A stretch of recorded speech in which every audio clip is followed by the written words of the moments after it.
Un garçon de 14 ans, excité pour son premier vol en solo, est publiquement humilié et traîné hors d'un avion par une hôtesse de l'air qui voit son projet scientifique comme une menace. L'équipage, se sentant victorieux, se prépare au décollage, ignorant l'erreur catastrophique qu'ils viennent de connaître. Le père de ce garçon, observant depuis une salle de conférence donnant sur le tarmac, vient de passer un seul coup de fil. Dans les 60 prochaines secondes, chaque vol de leur compagnie aérienne à travers tout le pays sera ordonné au sol par le seul homme qui peut le faire. Ce n'est pas qu'un mauvais service. C'est un désastre au niveau de l'immobilisation d'une compagnie aérienne qui met fin aux carrières. Le bourdonnement de l'aéroport Charles de Gaulle à Paris était une symphonie familière pour Léo Dubois, mais aujourd'hui, c'était différent. À 14 ans, il voyageait seul pour la première fois, un vol transcontinental vers Marseille pour présenter son projet au sommet national des jeunes innovateurs. Rangé en sécurité dans son bagage à main se trouvait l'échantillonneur atmosphérique Dubois, un appareil que lui et son père avaient passé les 6 derniers mois à construire. C'était un enchevêtrement de capteurs sophistiqués, un petit Raspberry Pi et un module GPS, le tout logé dans un boîtier en plastique transparent renforcé. Pour lui, c'était un chef-d'œuvre. Pour quiconque d'autre, cela avait l'air intimidant et complexe. Léo vérifia sa carte d'embarquement pour le vol Air Europe 315 pour la 10e fois. Porte B23. Il était en avance, exactement comme son père l'avait instruit. Sois en avance. Sois poli et envoie-moi un message quand tu embarques. La voix de son père résonnait dans son esprit. Son père, le docteur Elia Dubois, était quelque part dans ce même aéroport, terminant un symposium de haut niveau avec la DGAC et les autorités aéroportuaires. Ils étaient censés se retrouver pour un encart rapide avant leur vol respectif, mais la réunion de son père s'était prolongée. « Je te verrai de la tour », avait texté son père, une petite blague interne due à l'amour de son père pour l'aviation. Léo, un adolescent dégingandé aux yeux pensifs et un sac à dos qui semblait trop grand pour sa carrure, restait discret. Il observait le chaos organisé de la porte, sa jambe tremblant d'un mélange d'excitation et de nervosité. Le processus d'embarquement commença. L'agent de porte, un homme à l'air fatigué nommé Marc Lefebvre, appela la première classe et les membres du niveau diamant. Puis vint l'appel de pré-embarquement pour les familles et les mineurs non accompagnés. Léo se leva, ajusta son sac à dos et marcha vers la porte. « Carte d'embarquement », dit Marc, sa voix plate, ne levant pas les yeux de son écran. Léo la lui tendit. Marc la scanna. Bip. Mineur non accompagné. Léo Dubois. Annonça Marc, le regardant enfin. Il jaugea Léo, son regard s'attardant sur la peau sombre du garçon et son sac à dos légèrement usé. « Tu connais les règles, fiston. Reste à ta place. N'embête pas l'équipage. Compris ? » « Oui, monsieur. Je le ferai, » dit Léo, sa voix calme. Il monta dans la passerelle d'embarquement, son cœur battant. C'était le moment. Il trouva son siège. 24 bytes, un siège du milieu près de l'arrière. Alors que les passagers montaient, il sortit soigneusement son échantillonneur atmosphérique de son sac à dos, le plaçant sur ses genoux. Il voulait vérifier les connexions de batterie avant de le ranger sous son siège. Il était perdu dans son monde, serrant une petite vis à ailette quand une ombre tomba sur lui. « Vous ne pouvez pas sortir ça. » Léo leva les yeux. Une hôtesse de l'air senior, ses cheveux blonds tirés en un chignon sévère et son badge indiquant Suzanne Leblanc, fixait son appareil. Son sourire était une fine ligne peinte qui n'atteignait pas ses yeux. « Oh, pardon, » dit Léo en s'agitant. « C'est juste mon projet scientifique. Je m'assure juste qu'il est éteint avant de le ranger. C'est pour une compétition 1. Je me fiche de ce que c'est. » Coupa Suzanne, sa voix tranchant à travers le bruit de la cabine. Plusieurs passagers se retournèrent pour regarder. « Ça a l'air compliqué. Ce n'est pas approuvé. Rangez-le maintenant. »« Oui, madame. Je le fais. » dit Léo, ses joues brûlant. Il sentit les yeux de la passagère au siège hublot, une femme qui maintenant s'écartait ostensiblement de lui. Il remit rapidement l'appareil dans son sac et le glissa sous le siège devant lui. « Tous les appareils électroniques, spécialement les faits maison, » dit Suzanne, sa voix teintée de dédain, « doivent être entièrement rangés. Nous avons des procédures pour une raison. » Elle le surveilla, les bras croisés, jusqu'à ce que le sac soit complètement hors de vue. Elle se retourna ensuite et remonta l'allée. Ses talons cliquetant avec autorité. Léo s'enfonça dans son siège. L'excitation de son premier vol en solo s'évaporant instantanément. Remplacé par la piqûre chaude de la honte. Il sortit son téléphone et texta son père. Léo embarqué. Siège 24 bytes. Il fixa le message, puis supprima la dernière partie. Son père avait assez de soucis. Léo embarqué. Siège 24 bytes. Je t'aime. Un moment plus tard, son père répondit « Je t'aime aussi, mon fils. Bon vol. Je surveille le vol 315 sur le moniteur des opérations maintenant. On se parle quand tu atterris à Marseille. » Léo sourit, se sentant un peu mieux. Il mit son téléphone en mode avion et s'installa pour le vol, essayant d'ignorer les regards suspicieux persistants de la passagère à côté de lui. Développement, l'avion était plein. Les portes finales furent scellées et la cabine bourdonnait du bruit des passagers qui s'installaient. Léo essaya de se faire tout petit, de devenir invisible. Il voulait juste arriver à Marseille. Suzanne Leblanc faisait son passage final dans la cabine, ses yeux scrutant les ceintures de sécurité et les dossiers en position verticale. Son regard se posa sur 24 bytes et se rétrécit. Elle s'arrêta, se plantant dans l'allée. « Encore vous » dit-elle. Léo, surpris, leva les yeux. « Madame, je vais devoir voir cet appareil à nouveau » dit-elle, sa voix basse et exigeante. « Mais je l'ai rangé. Il est éteint. » balbutia Léo, son cœur martelant contre ses côtes. « Je m'en fiche. Nous ne savons pas ce que c'est. Ça pourrait être un article interdit. Je suis responsable de la sécurité de cette cabine. Ce n'est pas le cas. Je le promets. C'est pour la météorologie. Ça lie juste la pression atmosphérique et l'humidité. Je peux vous montrer les documents pour la compétition. » « Monsieur, » dit Suzanne, sa voix montant, « je ne vais pas discuter avec un enfant. Soit vous me montrez l'appareil, soit je vous fais retirer vous et votre sac de ce vol. » La menace resta suspendue dans l'air, lourde et toxique. Les passagers autour d'eux étaient maintenant pleinement engagés. Certains filmaient avec leur téléphone, d'autres murmuraient. « C'est quoi le problème ?» se plaignit un homme dans la rangée derrière. « Ce gamin a quelque chose dans son sac », annonça Suzanne à la cabine comme pour rallier du soutien. « Il n'est pas coopératif. Je le suis. » La voix de Léo se brisa de panique. Il était accusé publiquement. « Je vais vous le montrer. Je vais vous le montrer. » Ses mains tremblaient alors qu'il se penchait sous le siège et sortait son sac à dos. Il défit la fermeture du compartiment principal et souleva soigneusement l'échantillonneur atmosphérique. Suzanne recula comme s'il avait sorti un serpent. « Qu'est-ce que c'est ?»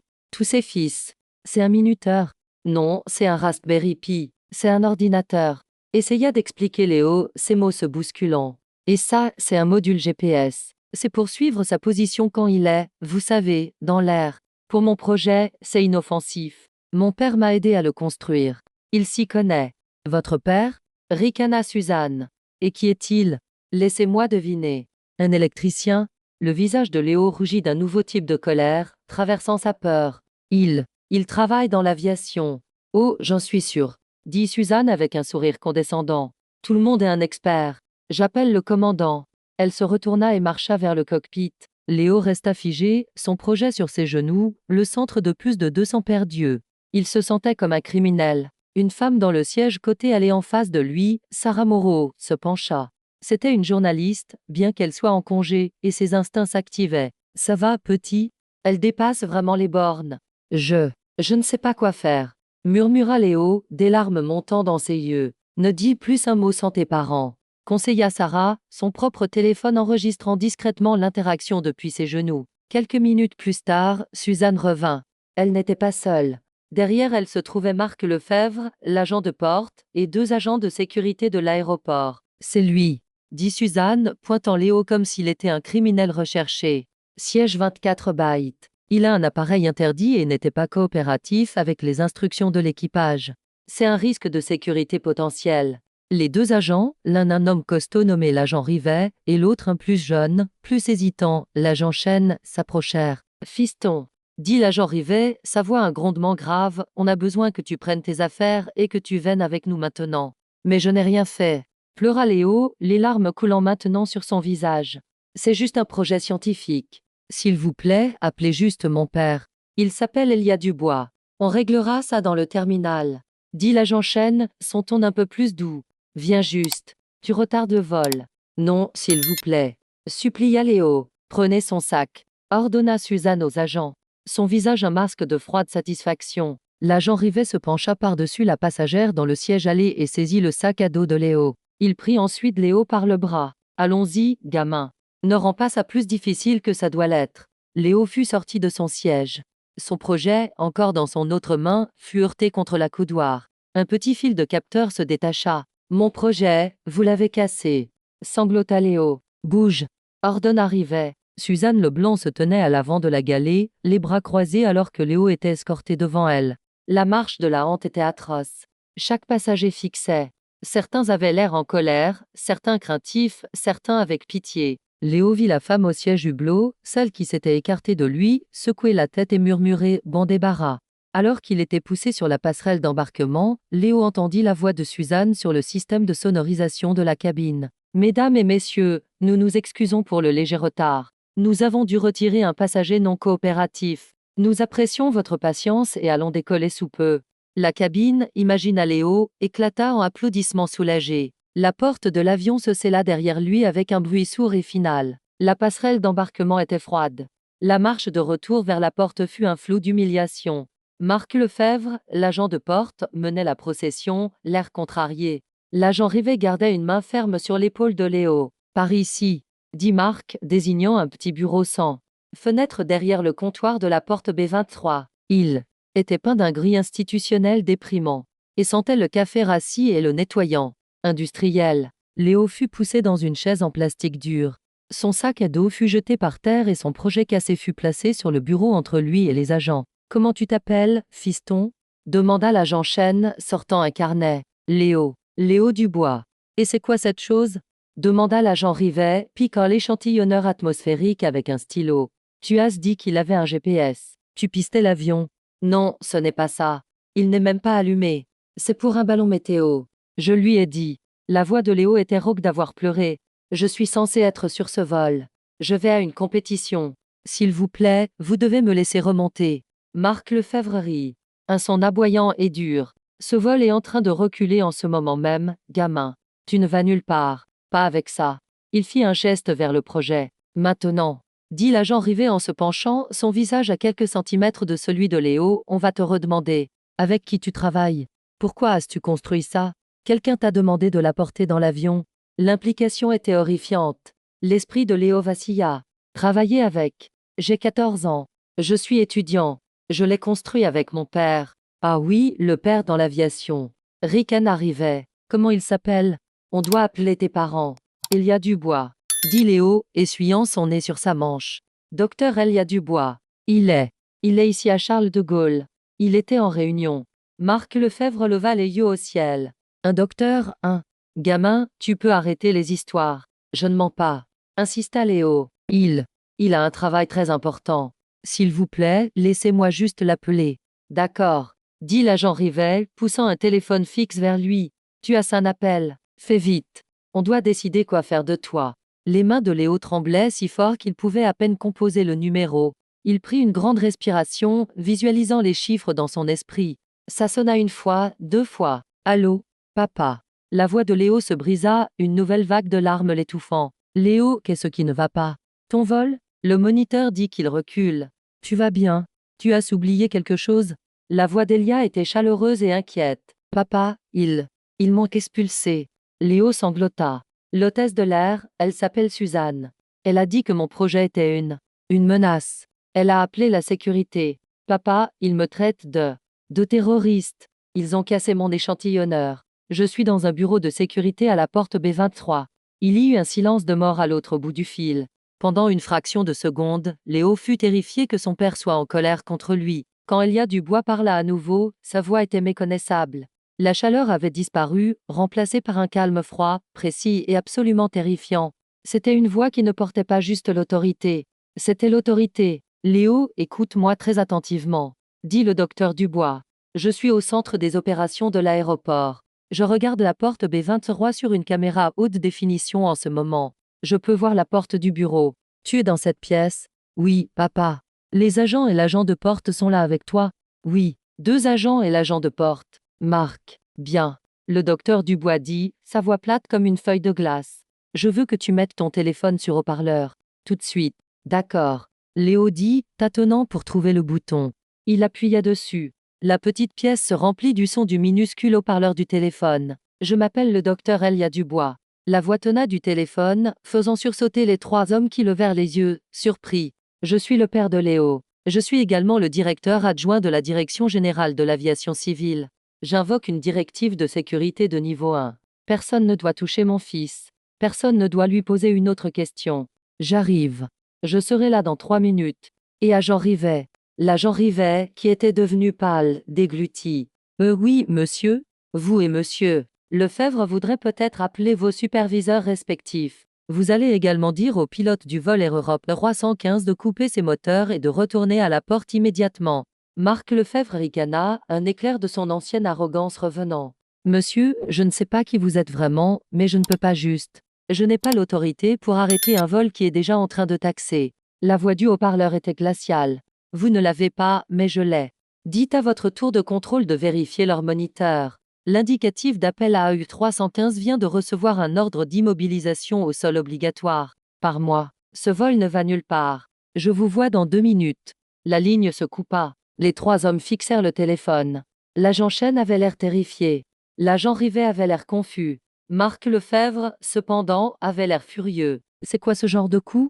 Cracha-t-il à Léo. Juste à ce moment, sa radio crépita. C'était la voix de la responsable de station d'Europe, et elle hurlait. Marc, qu'est-ce qui s'est passé à ta porte, bon sang? Je viens de recevoir un appel de la tour de la DGAC. Le vol 315 a l'ordre de revenir maintenant. Et mon Dieu, Marc, tous les départs Air Europe de Charles de Gaulle sont suspendus. Tout sans exception. Qu'est-ce que tu as fait? Le visage de Marc Lefebvre prit la couleur de la cendre.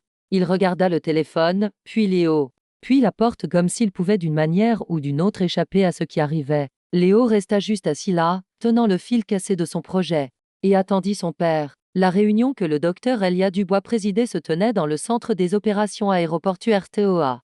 Une vaste pièce high-tech au dernier étage du terminal principal avec une fenêtre panoramique surplombant tout l'aéroport. C'était le centre névralgique de Charles de Gaulle. Avec lui se trouvait le directeur de l'autorité aéroportuaire de Paris, le chef de la sécurité régionale et le responsable de la sûreté aéroportuaire. Ils discutaient de nouveaux protocoles pour l'interdiction des drones. Quand l'appel de Léo arriva, Elia s'était retiré dans son bureau privé, le front plissé d'inquiétude. Alors qu'il écoutait l'histoire de son fils, son inquiétude se transforma en une fureur froide et contrôlée qu'il n'avait pas ressentie depuis des années. Il n'était pas juste un père. Il était l'un des plus hauts responsables de la DGAC. Son fils, un mineur, avait été profilé, accusé et retiré d'un vol sous un faux prétexte de menace sécuritaire. Ce n'était pas juste un mauvais service. C'était un échec catastrophique des protocoles de sécurité fédéraux. Après avoir terminé l'appel avec Léo, il retourna dans le COA. Les autres cadres arrêtèrent de parler, sentant le changement soudain d'atmosphère. « Messieurs, je m'excuse, » dit Elia, sa voix dangereusement calme. « Nous avons un incident de sécurité actif de niveau 1. Un passager sur Air Europe 315, mon fils, a été illégalement retiré de l'appareil par un membre d'équipage, Suzanne Leblanc, sous une fausse évaluation de menace. L'équipage et le personnel de porte détiennent actuellement illégalement mon fils dans le bureau de sécurité de la porte B23. Il marcha vers la console principale des opérations. J'ai déjà émis un ordre d'immobilisation pour AU315. Je veux maintenant une immobilisation complète de tous les indicatifs Air Europe dans cet aéroport. Avec effet immédiat. Tous les départs, toutes les arrivées. Rien ne bouge. Je suspecte un échec critique de formation dans leur identification des menaces sécuritaires. Et je ne laisserai pas un autre de leurs avions dans les airs avant de savoir ce qui s'est passé. Le gestionnaire du COA, les yeux écarquillés, n'hésita pas. Oui, monsieur. Immobilisation de tout le trafic Air Europe. Effectif maintenant. Les tableaux numériques s'illuminèrent de commandes de suspension rouge. Jacques, dit Elia au chef de la sécurité aéroportuaire. Je me dirige vers la porte B23. Je veux que vous veniez avec moi et je veux les images CCTV brutes non éditées de cette porte, de la passerelle d'embarquement et de la vidéo intérieure de la cabine du 315 téléchargée et envoyée à mon bureau. Maintenant, le chef acquiesça, déjà sur sa radio. Elia Dubois se déplaça dans l'aéroport, non pas comme un passager, mais comme un commandant. Il marchait à une vitesse juste en deçà d'une course, son long manteau flottant derrière lui. Le personnel de l'aéroport le vit le chef de la sécurité le suivant, et s'écarta de son chemin. Il contourna le point de contrôle de sécurité principal, montrant ses accréditations, et se déplaça à travers un couloir stérile restreint pour arriver au terminal B en quelques secondes. De retour dans la pièce grise, la radio sur la ceinture de Marc Lefebvre était une cacophonie de voix paniquées. « Qu'est-ce que vous voulez dire, tout? L'administrateur de la DGAC est ici en personne. Quelque chose à propos de la porte B23. » L'agent Rivet transpirait abondamment. « Écoute, gamin, balbutia-t-il, essayant de faire marche arrière, peut-être qu'on a mal commencé. » La porte du bureau s'ouvrit violemment, s'écrasant contre le mur. Le docteur Elia Dubois se tenait dans l'embrasure. C'était un homme grand imposant, vêtu d'un costume parfaitement taillé. Son visage était calme, mais ses yeux flamboyaient. Il remplissait toute l'embrasure. Derrière lui se tenait le chef de la sécurité de l'aéroport et 2 autres agents de l'autorité aéroportuaire en uniforme. Les yeux d'Elia scannèrent la pièce, contournant les 3 hommes stupéfaits et se posant sur son fils. Léo, dit-il, sa voix s'adoucissant instantanément. Tu es blessé? Je vais bien, murmura Léo, se levant. Ils ont cassé mon échantillonneur. Elia entra dans la pièce, son regard se déplaçant vers le projet cassé sur le bureau. Il ramassa doucement le fil de capteur cassé. Il se tourna ensuite très lentement pour faire face aux 3 hommes qui avaient coincé son fils. Je suis le docteur Elia Dubois, dit-il, sa voix calme mais résonnant dans la minuscule pièce. Qui est en charge ici? Marc Lefebvre, son visage luisant de sueur, leva une main tremblante.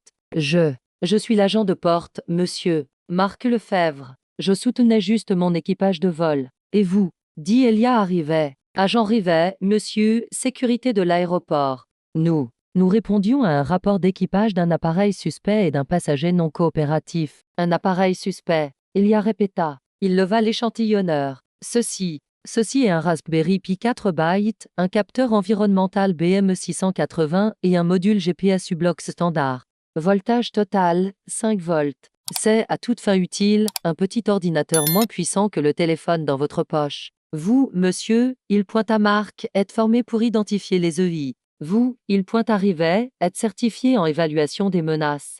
Et vous, il pointa Suzanne Leblanc qui venait juste d'arriver, attirée par l'agitation, êtes formé pour identifier les articles interdits. Lequel d'entre vous, il défia, peut pointer la partie de ce projet scientifique qui qualifie comme menace? Suzanne Leblanc, qui était arrivée avec un air suffisant, prête à déposer son rapport, se figea. La couleur quitta son visage. Monsieur, il avait des fils et eux. Un minuteur. La voix d'Elia était tranchante comme un scalpel. C'est un affichage d'horloge numérique. Vous avez immobilisé un vol parce qu'un garçon de 14 ans avait une horloge. Il n'était pas coopératif, insista Suzanne, sa voix montant dans la panique. Il ne voulait pas le ranger. Est-ce vrai, Léo? Demanda Elia, ne quittant pas Suzanne des yeux. Non, monsieur, dit Léo, sa voix gagnant en force. Je l'ai rangé immédiatement. Elle est revenue plus tard. Elle m'a fait le sortir devant tout le monde. Elle m'a crié dessus. Elle a dit que j'étais un risque. Et j'ai la vidéo, dit une nouvelle voix. Tout le monde se tourna. Sarah Moreau, la journaliste de l'avion, se tenait dans l'embrasure, son téléphone levé. J'ai toute l'interaction depuis sa première approche jusqu'à ce qu'il le traîne hors de l'avion. C'était elle l'agresseur. Elle l'a profilé. Et vous, dit-elle à Suzanne, avez menti. Elia regarda Sarah, puis revint à Suzanne. Le visage de l'hôtesse de l'air s'effondra. Le dernier de son autorité, de son arrogance s'était brisé. Mademoiselle Leblanc, dit Elia. Monsieur Lefebvre, agent Rivet, vous allez tous être escortés au bureau central de l'autorité aéroportuaire où vous donnerez des déclarations écrites complètes. Vos accréditations de sécurité pour cet aéroport sont suspendues. Avec effet immédiat. Vous ne pouvez pas faire ça, hurla Suzanne. Je travaille pour la compagnie aérienne. Vous n'avez pas. Je suis la DGAC, coupa Elia, sa voix tonnant. J'ai la supervision de chaque compagnie aérienne. Chaque membre d'équipage et chaque centimètre carré de cet aéroport. Vous avez falsifié un rapport de sécurité. C'est un délit fédéral. Vous n'avez pas juste incommodé un passager. Vous avez mobilisé une équipe de sécurité sous de faux prétextes. Vous avez mis en danger la zone stérile. Et vous l'avez fait baser sur quoi? Son âge, sa race, son sac à dos. Il n'attendit pas de réponse. Il posa sa main sur l'épaule de Léo. Jacques, dit-il au chef de la sécurité, faites-les détenir. Je prends mon fils. J'ai un avion dont je dois m'occuper. La scène à la porte B23 était de chaos contrôlé. Le vol 315 restait inerte sur le tarmac, reconnecté une fois de plus à la passerelle d'embarquement. Les passagers, qui avaient été au bord du décollage, étaient furieux et confus, leurs visages pressés contre les fenêtres. À cette porte, et à chaque autre porte Air Europe dans le terminal, les écrans numériques clignotaient d'un rouge vif, retardé. Elia Dubois, avec Léo à ses côtés, se dirigea vers le comptoir des opérations. La responsable de station, une femme nommée Béatrice, était au téléphone, visiblement tremblante. Oui, monsieur. Durand. Non, monsieur. Je ne sais pas. Oui, il est là. Elle raccrocha et regarda Elia avec une terreur pure. Docteur Dubois, monsieur, je suis Béatrice, la responsable de station. Notre PDG, Robert Durand, est en route. Il vient de Lyon. Il peut attendre, dit Elia, sa voix tranchant à travers sa panique. Pour l'instant, je veux le commandant Mercier du vol 315 hors de cet avion et dans ce bureau. Je veux tout l'équipage de Mademoiselle Leblanc retiré et je veux un nouvel équipage de remplacement pour ce vol dès qu'il peut être trouvé. Monsieur, un équipage de remplacement. Ça pourrait prendre des heures, protesta Béatrice. Ça prendra le temps que ça prendra, dit Elia. Le privilège de votre compagnie aérienne d'opérer dans cet aéroport est actuellement sous révision. Les heures sont le moindre de vos problèmes. Il se tourna vers Léo. Fiston, tu peux t'asseoir ici une minute. Le chef envoie quelqu'un chercher tes bagages. Je vais bien, papa, dit Léo, sa voix petite. Il était dépassé, mais la peur avait été remplacée par une admiration profonde. Le pilote du vol 315, un vétéran aux cheveux argentés nommé commandant Mercier, entra dans le bureau, le visage sombre. Docteur Dubois, j'ai été informé qu'il y avait eu une brèche de sécurité. Mon hôtesse senior, votre hôtesse senior, commandant, dit Elia, a falsifié un rapport de menace contre un garçon de 14 ans. Elle l'a profilé, humilié et fait retirer illégalement de votre appareil. Avez-vous à un moment quitté le cockpit pour évaluer cette menace vous-même? Le commandant eut la décence d'avoir l'air honteux. Non, monsieur. J'ai fait confiance à la parole de mon équipage. C'est la procédure. S'ils se sentent en danger. S'ils se sentent en danger, compta Elia, ou s'ils sont en danger, il y a une différence. Votre membre d'équipage, mademoiselle Leblanc, a agi non pas par procédure, mais par préjugé. Elle a transformé un projet scientifique en menace à la bombe. Elle a échoué. Votre agent de porte, monsieur Lefebvre, a échoué. Et vous, commandant, en ne vérifiant pas une menace qui a immobilisé votre appareil, avez également échoué. Monsieur, dit le commandant, sa voix tendue, qu'est-ce qui se passe? Ce qui se passe? Dit Elia, saisissant le téléphone des opérations sur le bureau. C'est ceci. Il composa un numéro. Ici le directeur adjoint Dubois. Passez-moi le Centre national de contrôle des opérations à Athis-Mons maintenant. Il y eut une pause. La responsable de station, le commandant et le personnel de porte qui s'étaient rassemblés à l'extérieur retinrent tout leur souffle. Ici Dubois, dit Elia dans le téléphone. Je suis à Charles de Gaulle en train de conduire un audit d'urgence d'Air Europe, indicatif AEU. J'ai trouvé de multiples échecs critiques dans leur protocole de sécurité et d'évaluation. Des menaces provenant de leur équipage de vol et de leur personnel au sol. Avec effet immédiat, j'émets une suspension temporaire nationale pour toutes les opérations aériennes Air Europe. Béatrice, la responsable de station, émit un petit son étranglé. Tous les vols AEU actuellement au sol dans n'importe quel aéroport en France ne doivent pas être autorisés au décollage. Tous les vols AEU actuellement en l'air doivent être redirigés vers leur destination immédiate et immobilisés à l'arrivée. Cet ordre est en vigueur jusqu'à ce que leur direction exécutive puisse personnellement me satisfaire que leurs équipages ne sont pas un danger pour le public voyageur. C'est tout. Il raccrocha le téléphone. Le silence dans le terminal fut brisé. En quelques secondes, les téléphones commencèrent à sonner à chaque porte Air Europe. Sur les tableaux de départ massifs à travers l'aéroport, tout le bloc de vol Air Europe vers Marseille, vers Toulouse, vers Nice, vers Londres bascula de retardé à annulé. Un passager du vol 315 qui était descendu pour voir ce qui se passait filmait. « Qu'est-ce qui se passe » cria-t-il. « Pourquoi tous les vols sont annulés ?» Elia se tourna vers lui. Air Europe connaît actuellement une immobilisation de toute sa flotte en raison d'un échec critique à adhérer aux mandats de sécurité fédéraux. Nous enquêtons. La mâchoire du passager tomba. Lui et tous les autres comprirent maintenant. Ce n'était pas un problème mécanique. C'était un arrêt complet. La panique complète commença. Les agents de porte criaient dans les téléphones. Les passagers hurlaient, exigeant des réponses. La responsable de station d'Air Europe avait l'air sur le point de s'évanouir. Suzanne Leblanc, qui était retenue par l'agent Chen, regardait le chaos qu'elle avait déclenché. Son petit problème avec un garçon non coopératif venait d'immobiliser toute la compagnie aérienne. Sa carrière n'était pas juste terminée. Elle était notoire. Marc Lefebvre était assis par terre, la tête dans les mains. L'agent Rivet balbutiait au chef de la sécurité. Je suivais juste. Je ne savais pas. Le karma n'était pas une combustion lente. C'était une explosion. C'était le son d'une corporation entière de plusieurs milliards d'euros s'arrêtant net parce qu'un de ses employés ne pouvait pas voir un garçon de 14 ans autrement que comme une menace. Elia. Dubois mit son bras autour de son fils. Allons-y, Léo, dit-il, sa voix calme au milieu de la tempête. On va faire réparer ton projet, et ensuite on va te mettre sur un vol différent pour Marseille. L'hémorragie financière et logistique pour Air Europe fut immédiate et catastrophique. À l'ère des médias sociaux, la nouvelle d'une immobilisation nationale par la DGAC ne fut pas simplement « elle inonde ». Sarah Moreau, la journaliste, avait déjà posté sa vidéo de 90 secondes du retrait de Léo. C'était brut, tremblant et absolument accablant. Ça montrait le sourire condescendant de Suzanne Leblanc, le visage strié de larmes de Léo et le moment où son projet fut cassé par l'agent. La vidéo, taguée avec Air Europe et vol René en noir, atteignit 1 million de vues avant que les passagers originaux du vol 315 n'aient même trouvé le tapis à bagages. Au moment où Elia et Léo Dubois étaient dans une voiture noire se dirigeant vers l'hôtel Hilton pour se reposer, l'action de la société mère d'AE était en chute libre. Elle avait plongé de 14 points en moins d'une heure, effaçant près de 600 millions d'euros en capitalisation boursière. Le PDG de la compagnie, Robert Durand, avait dévié son propre jet privé vers Charles de Gaulle, atterrissant juste au moment où la première vague de camions de télévision nationale arrivait. Durand, un homme habitué aux salles de conseil d'entreprise, se retrouva dans un sprint frénétique et humiliant à travers le terminal pour se faire dire que le docteur Dubois n'était plus sur les lieux et le rencontrerait à sa convenance.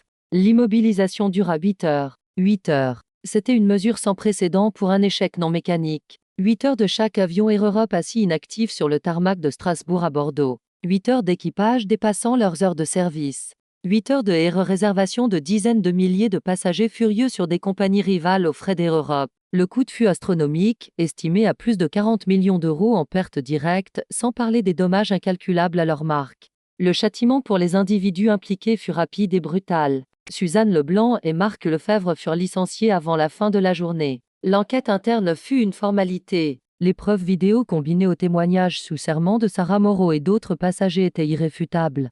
Mais ça ne s'arrêterait pas là. La DGAC, dirigée par le bureau du docteur Dubois, déposa une plainte formelle cherchant à révoquer de manière permanente la certification d'hôtesse de l'air de Suzanne Leblanc pour mise en danger volontaire et falsification d'un rapport de sécurité. Elle ne travaillerait plus jamais sur une compagnie française. L'agent Rivet fut suspendu sans salaire, en attendant une révision complète par l'autorité aéroportuaire. Son schéma d'escalade agressive était maintenant sous examen intense. Le commandant Mercier du vol 315 fut cloué au sol et envoyé pour une formation obligatoire en gestion d'équipage et vérification des menaces. Son échec à questionner le jugement de son équipage avait coûté cher à la compagnie. Mais le vrai karma dur était réservé à la corporation elle-même. Le docteur Dubois rencontra finalement Robert Durand, le PDG, à 19 h dans une salle de conférence stérile de la DGAC à l'aéroport. Durand était apologétique, obséquieux et désespéré. Docteur Dubois, Elia, je ne peux pas m'excuser assez, commença Durand. C'était un échec. Un échec méprisable et isolé. Elia Dubois resta impassible. Ce n'était pas isolé, Robert. Votre membre d'équipage s'est sentie habilitée à faire ce qu'elle a fait. Elle a vu un enfant noir avec un appareil complexe et sa formation ne l'a pas conduit à demander. Elle l'a conduit à accuser. Votre agent de porte n'a pas désescaladé. Il a facilité. Vos protocoles de sécurité sont brisés. Votre culture d'entreprise, il semble, est pourrie. Nous allons le réparer, supplia Durand. Nous allons imposer une nouvelle formation. Sensibilité, désescalade. Tout ce qu'il faut, je vais. Je vais personnellement m'excuser auprès de votre fils. Nous paierons pour son voyage. Nous financerons ses études. Vous ne contacterez pas mon fils, dit Elia, sa voix retombant à ce calme glacial.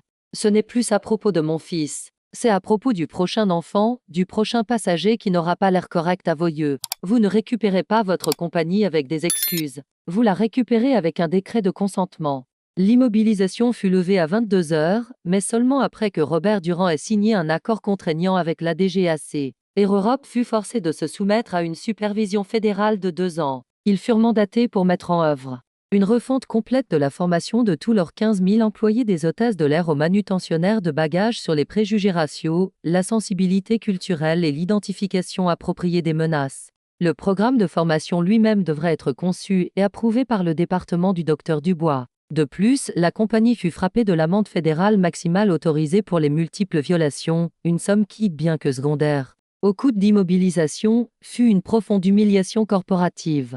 L'histoire fit la une de tous les réseaux nationaux. Immobilisé, comment le projet scientifique d'un garçon a cloué au sol une compagnie aérienne lisait les gros titres. Suzanne Leblanc devint le nouveau visage du préjugé corporatif. Son nom, un verbe pour l'arrogance. Air Europe devint une étude de cas sur ce qui se passe quand le préjugé est autorisé à s'asseoir dans le cockpit.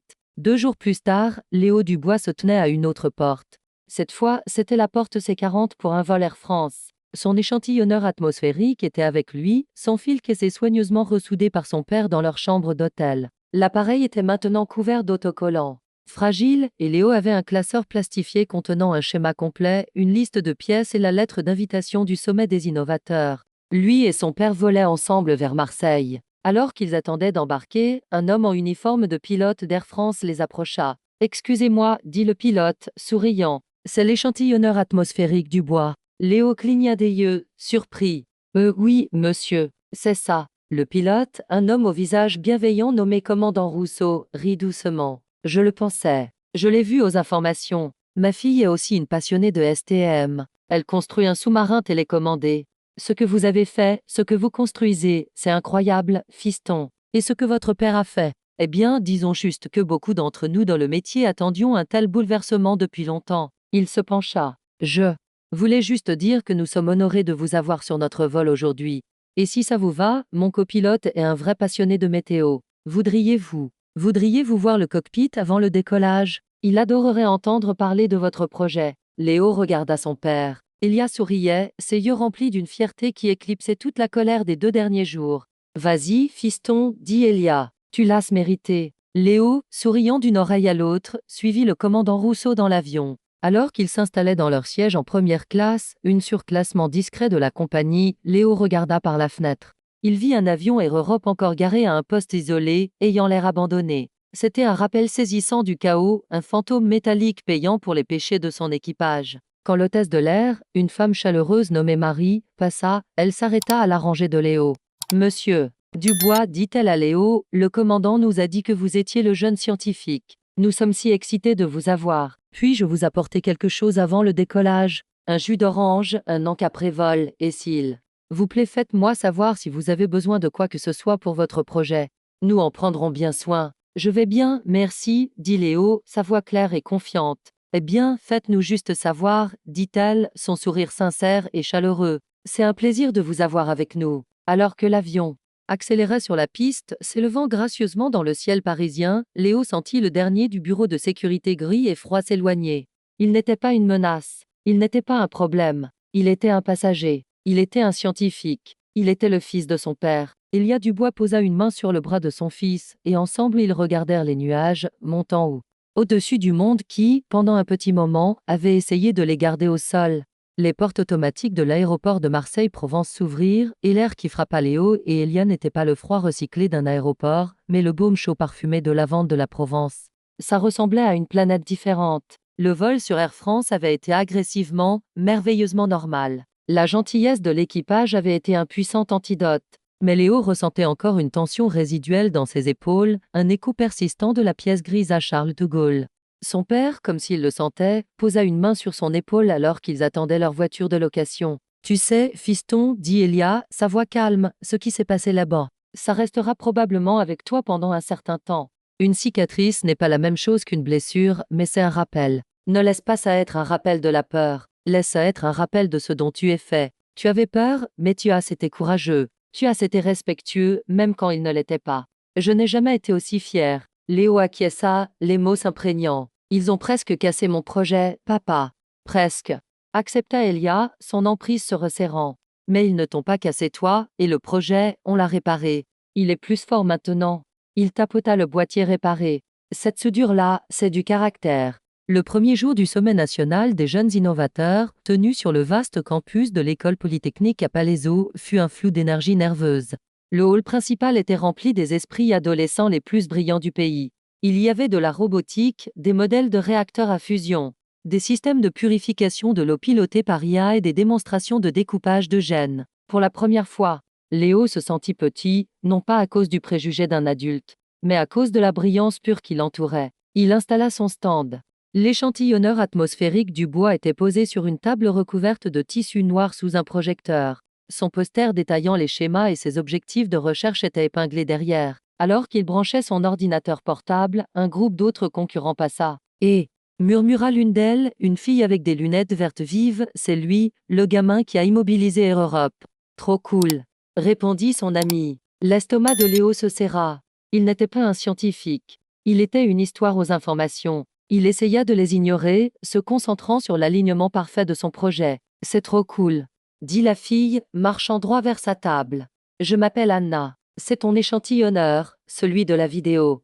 Je peux le voir? Léo cligna des yeux, surpris. Oh, bien sûr. Anna et ses amis se rassemblèrent autour, non pas avec suspicion, mais avec une curiosité authentique et sans filtre. Oh, tu utilises un Pi 4 bytes. Tu utilises Python pour l'enregistrement des données. Comment as-tu calibré le BM680? J'ai eu de la dérive sur le mien.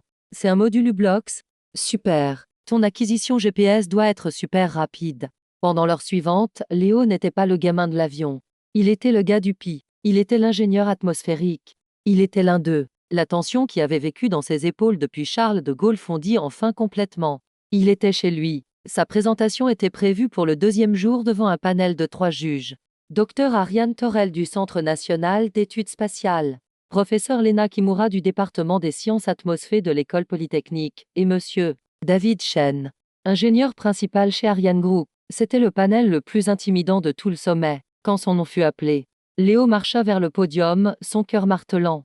Son père était assis au premier rang, son visage un masque parfait de soutien calme. « Bonjour », commença Léo, sa voix tremblant. « Mon projet est l'échantillonneur atmosphérique du bois, un dispositif de collecte de données à haute altitude à faible coût pour… » Monsieur Dubois, interrompit le docteur Torel.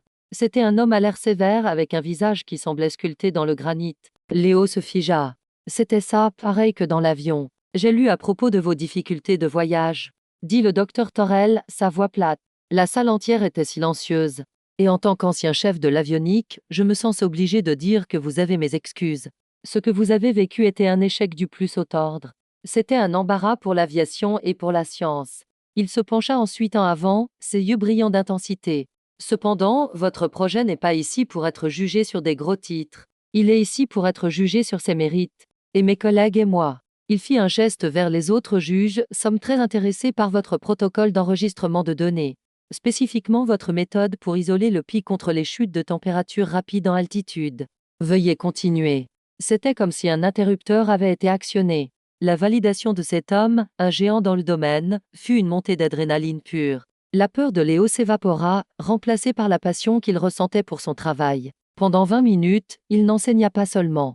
Il expliqua comment il avait écrit un script personnalisé pour autocorriger la dérive du capteur, comment il avait utilisé une petite poche thermique réutilisée pour maintenir l'intégrité de la batterie, et comment tout le système était conçu pour être construit pour moins de 150 €. L'objectif, dit Léo, sa voix résonnant avec une nouvelle confiance durement gagnée, n'est pas juste de collecter des données. C'est de rendre cette technologie accessible. Une école dans une zone rurale, un village dans un pays en développement, ils pourraient construire ça. Ils pourraient lancer leur propre ballon météo et obtenir des données qui pourraient aider leurs agriculteurs ou les préparer pour des tempêtes. La science. La science ne devrait pas être juste pour ceux qui peuvent se le permettre. Elle devrait être pour tout le monde. Quand il termina, il y eut un long silence. Léo s'inquiéta d'être allé trop loin. Puis le professeur Kimura commença à applaudir lentement, délibérément. Puis le docteur Torel la rejoignit, et monsieur Chen, en quelques secondes. Tout l'auditorium était debout, les applaudissements résonnant sur les murs. Léo regarda son père, qui essuyait une larme de son œil, à des milliers de kilomètres. Dans un appartement exigu à la périphérie de Paris, Suzanne Leblanc était sur son canapé, entourée de bouteilles de vin vides. Son licenciement avait été instantané. La révocation de sa certification DGAC était permanente. Elle n'était pas juste au chômage, elle était inemployable dans la seule industrie qu'elle avait jamais connue. Son téléphone était un torrent incessant de messages haineux d'inconnus. Elle zappait mollement les chaînes, son visage bouffi et ses yeux ternes. Quand un segment d'information locale capta son attention, et dans des nouvelles inspirantes, un adolescent local fait les gros titres pour les bonnes raisons, dit l'animatrice joyeusement. Léo Dubois, 14 ans, de Paris, que vous vous souvenez peut-être de l'incident d'immobilisation d'Europe il y a 2 semaines, vient de remporter le Grand Prix au sommet national des jeunes innovateurs en Provence. Le verre de vin de Suzanne s'arrêta à mi-chemin de sa bouche. L'écran passa à des images du gala de remise de prix. Il y avait Léo en costume, serrant la main du docteur Torel. Le jeune monsieur Dubois, continua l'animatrice, a reçu une bourse d'études de 50 000 € et un stage d'été prestigieux avec le Centre national d'études spatiales pour son échantillonneur atmosphérique du bois. Un gros plan de l'appareil apparut à l'écran. L'appareil, la menace qu'elle avait vue. Un appareil loué par les juges comme une étape révolutionnaire dans la recherche météorologique à faible coût. La caméra se déplaça sur Léo au podium, tenant un grand trophée étincelant. Il souriait, son visage lumineux et plein de promesses, debout à côté de son père. Une rage chaude et acide si puissante qu'elle l'étouffait monta dans la gorge de Suzanne. Il était un héros. Il était à la télé en train de gagner. Et elle n'était rien. Elle était la méchante dans son histoire. Elle avait tout perdu. Il avait tout gagné. Avec un cri qui était plus animal qu'humain, Suzanne lança son verre de vin contre la télévision. Il frappa le visage souriant de Léo et éclata. Du vin rouge coulant sur l'écran comme du sang. Mais l'audio continua. Le son des applaudissements du gala remplissant son appartement misérable et silencieux. Le karma était complet. Ce n'était pas juste qu'elle avait été punie. C'était qu'il avait triomphé de manière spectaculaire et indéniable. Le même jour, Robert Durand, le PDG milliardaire d'Europe, était assis à l'arrière d'une salle de conférence sans fenêtre à l'hôtel Mario d'Orly. Il n'était pas dans son costume italien habituel. Il était en polo et pantalon comme mandaté par l'invitation. Il était dans un séminaire obligatoire supervisé par la DGAC sur les préjugés raciaux et la désescalade. Et il n'était pas seul. Selon le décret de consentement, il était obligé d'insister à la même formation que ses nouvelles recrues hôtesses de l'air, personnel au sol et manutentionnaire de bagages. La formatrice au premier plan, une femme à l'esprit vif nommée Madame Alvarez, pointe à l'écran de projection. Étude de cas numéro 1, l'incident Léo Dubois. Ceci, dit-elle, alors que la vidéo du téléphone de Sarah Moreau se jouait, est ce que nous appelons une cascade catastrophique d'échecs institutionnels. Décomposons-le. Robert Durand, l'homme qui commandait une flotte de centaines d'avions, s'enfonça plus bas dans sa chaise, son visage brûlant. Point d'échec à. Continua Madame Alvarez, figeant l'image sur le visage de Suzanne Leblanc. Le membre d'équipage n'a pas vu un passager avec un équipement. Elle a vu une menace. Pourquoi? Quel préjugé était en jeu? Discutons-en. Pendant les 4 heures suivantes, Robert Durand fut forcé de s'asseoir et d'écouter alors que le plus grand échec de sa compagnie était disséqué. Analysé et utilisé comme l'exemple principal de ce qu'il ne fallait pas faire. Il devait participer à des exercices de jeu de rôle. Prétendant être un passager, prétendant être une hôtesse de l'air. Lui, qui avait l'habitude de donner des ordres, se faisait maintenant dire de vérifier ses privilèges et de réexaminer ses présomptions par une formatrice qu'il aurait pu embaucher et licencier 100 fois. Ceci, réalisa-t-il, était le vrai génie du docteur Dubois. Les amendes, la chute de l'action. C'était juste de l'argent. Ceci était de la reprogrammation. C'était une reconstruction forcée, humiliante et absolument douloureuse de l'ADN de sa compagnie, en commençant par lui. De retour au gala, les célébrations se terminaient. Léo se tenait avec son père sur une terrasse surplombant le campus de l'école polytechnique, les lumières de Palaiso scintillant en contrebas. Le lourd trophée était sur une table à proximité. Alors, dit Elia, tendant un jus de gingembre à son fils, un stage au CNES. Docteur Dubois a une belle sonorité. Léo rit, le son léger et libre. C'est beaucoup, papa. Ça l'est. Accepta Elia. C'est tout ce que tu as mérité. Tu sais Léo, cette hôtesse de l'air.